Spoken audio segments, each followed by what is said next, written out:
Assalamualaikum warahmatullahi wabarakatuh. Kembali lagi bersama kami di Lingkar Nusantara. Duduk melingkar, memperbincangkan Nusantara.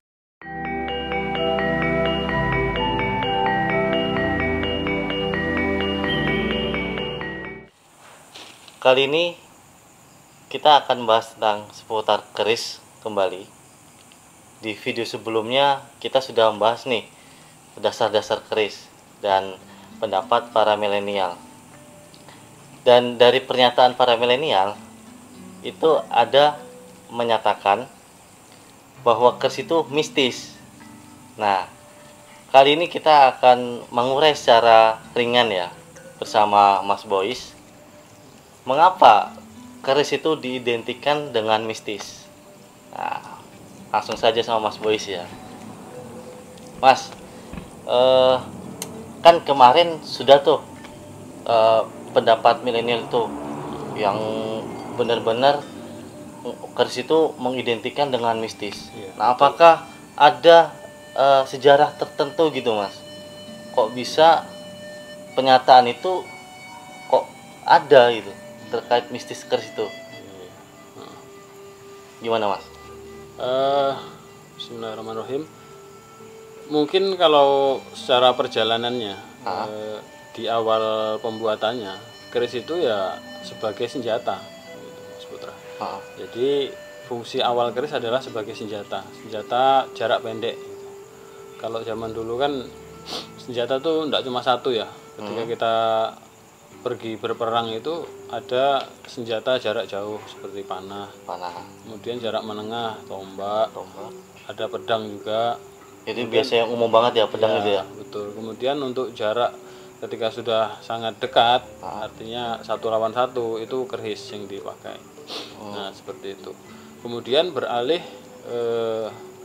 ketika sudah selesai masa perang, biasanya masa damai lah ya, sebut saja begitu. Berarti sudah nggak ada sudah nggak ada perang.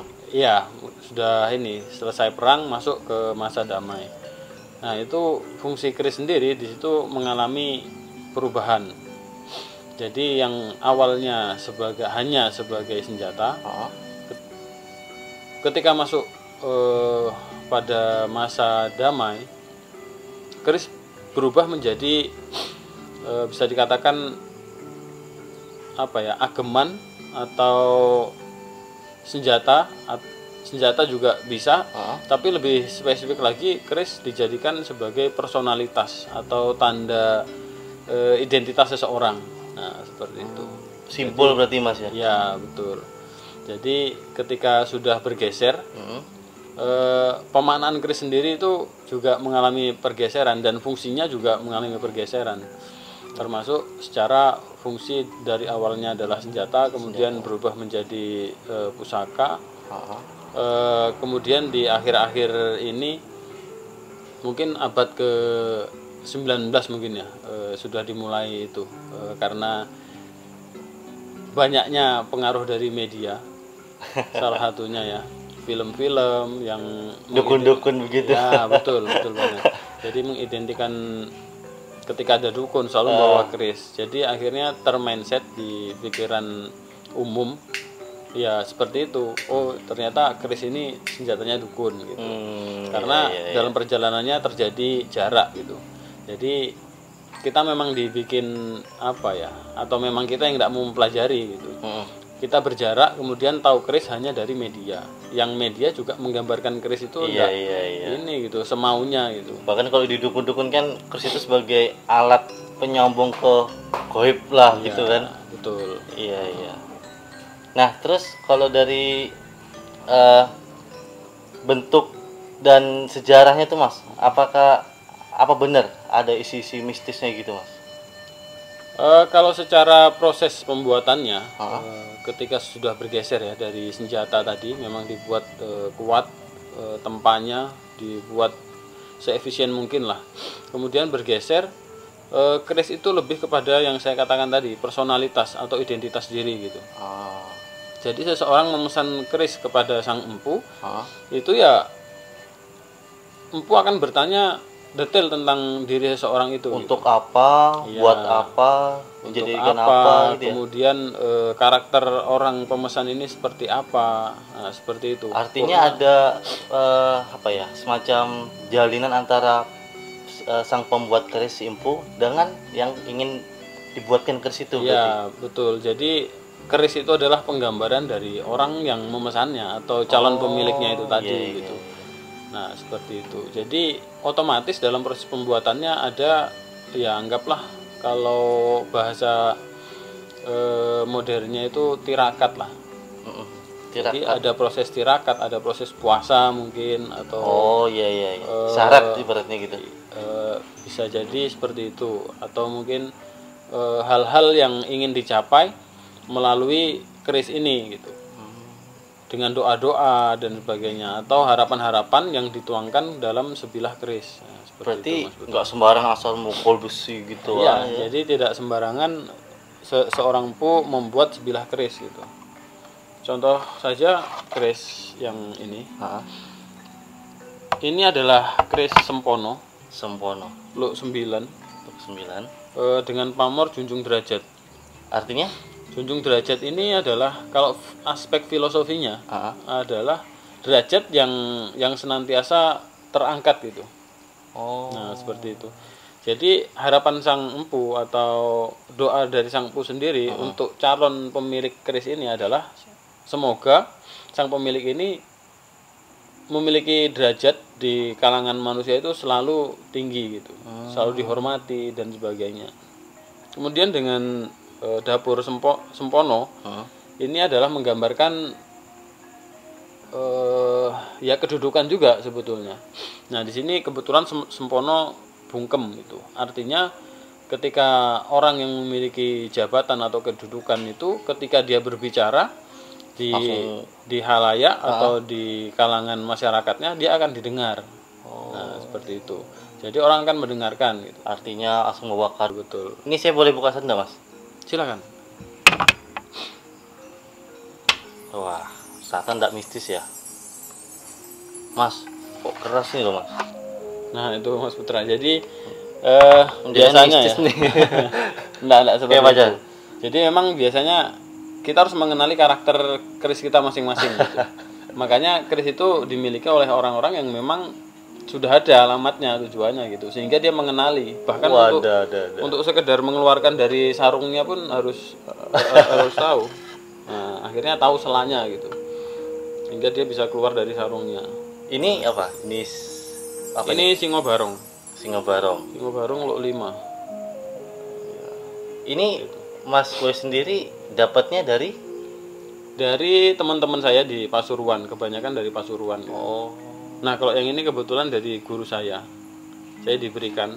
Nah, seperti itu, suruh inilah, karena mungkin kesibukan beliau ya, tidak sempat untuk meminyaki atau merawat. Akhirnya Mas Boy yang mengurusi ya, Akhirnya merawat. diserahkan ke saya untuk diurusi, dibersihkan, dicuci, kemudian diminyaki supaya memelihara bilahnya.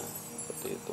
Berarti artinya sangat jauh sekali ya, dalam arti mistis dari keris itu sendiri dengan apa ya, kondisi sekarang para milenial kemarin berpendapat gitu kan. Mungkin kita harus gini dulu Mas Putra, kita harus mengakrabi apa itu mistis gitu. Kita benar. ya selama ini kita mendefinisikan mistis itu selalu maknanya itu negatif gitu. Jadi ketika ada mistis, olah-olah itu dekat dengan kesirikan, kemusyrikan, Hal seperti goib, itu. hal apalah. Padahal saudara-saudara kita, walaupun ya, Ah. ini seandainya, walaupun ada memang saudara kita dari bangsa sebelah, bangsa jin, memang ada dan hadir atau mungkin bahkan tinggal di sebilah keris, anggaplah seperti itu gitu. Terus apa masalahnya gitu untuk kita? Selama dia tidak ganggu, kita tidak terikat apapun pada dia, saya rasa tidak apa-apa, mana-mana aja, ngapain kita ngurusi, toh kita juga beda dunia gitu. Iya. Yang sering apa ya, mungkin disalah kaprahi adalah ketika kita beranggapan bahwa nanti ini kalau tidak tak kasih kembang pada malam Jumat, nanti akan begini dan begitu gitu, mencelakakan sang pemilik gitu. Itu yang saya rasa yang salah gitu, persepsi seperti itu yang harus dihindari. Sementara nilai mistisnya sendiri, kalau apa namanya, bangsa jin atau yang lainnya memang ada gitu, suka dengan benda-benda ini, dia ingin tinggal, ya silahkan aja selama dia tidak ganggu kita. Saya rasa itu enggak, inilah apa namanya, karena berbeda dunia juga toh, bener-bener enggak ada interaksi secara langsung gitu ya, seperti itu Mas Putra. berarti artinya tanda kutip kepercayaan personal masing-masing kan. Iya betul, pengontrolan kita sebetulnya terhadap hal sudut itu. pandang. Berarti artinya kalau kita hanya mengoleksi, terus kita hanya merawat Ya. dan Melestarikan budaya. melestarikan budaya dan niat kita hanya untuk apa ya, merawat dan melestarikan, saya rasa jauh banget berarti Mas ya. Iya, Arti mana-mana mistisnya. aja, enggak ada masalah saya rasa gitu. Iya, iya. Nah, kan kalau nggak salah kan saya pernah baca tuh Mas. Kalau nggak salah museum keris itu ada di Bogor Mas ya. Museum keris itu, dan kalau nggak salah nih saya baca ya, itu museumnya itu bersebelahan dengan masjid. Saya masih gitu sih Mas. Jadi dari penjaga museum itu ternyata dia juga untuk menangkis agar keris itu nggak dibilang mistis. Oh iya. Artinya kan hanya mengoleksi dan tempatnya di sebelah masjid gitu Iya. Mas. Sebagai pelestarian lah mungkin di Iya, apa benar. namanya, di sebelah masjid, dan edukasi juga kepada masyarakat bahwa keris itu baik-baik saja, hanya sebatas benda sejarah yang memang harus kita pelihara dan kita kenal. Benar, Seperti itu. benar. Ya lagi-lagi ini salah satu tanggung jawab kita ya, terkhususnya para milenial. Dimana keris ini salah satu warisan leluhur kita gitu. Dan sangat disayangkan kalau ini hanya fakta sejarahnya kita tidak mengerti, dan tahu-taunya kita hanya bilangnya ke mistis. Iya. Gitu Mas ya. Nanti kalau diakui oleh negara lain baru ribut. Nah, seperti itu. Oh ya kan, kemarin kita sempat singgung Mas ya kan. Iya. Terus sudah dicatat ke World apa? Di UNESCO. UNESCO Diakui bahkan. UNESCO sebagai benda warisan dunia, seperti itu. Wah, berarti Indonesia sangat bersyukur gitu. Punya pusaka salah satunya keris. Itu yang menjadikan notabene kita semakin kaya. Betapa dahsyatnya leluhur kita itu mempunyai bekal-bekal hal yang pada zaman itu canggih, dan sekarang ya jangan sampai masih itu menjadi hal-hal penyelewengan pandangan. Iya betul, harus belajar lah, belajar mengenal. Nah, seperti itu. Iya. Oke, itu saja pemirsa dari pembahasan keris. Kita akan terus mengedukasi ya tentang warisan leluhur kita. Semoga nanti kita akan mencari tema-tema yang khususnya warisan ini harus kita lestarikan. Mungkin itu saja Mas. Terima kasih atas waktunya. Sama-sama. Terima kasih atas pemahamannya. Mungkin luar biasa Mas ya.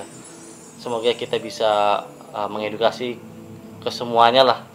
Lagi-lagi kita di sini tidak saling sok pintar, tidak sok tahu, tapi kita ingin memberikan edukasi ya terkait keris, terutama di leluhur Nusantara kita.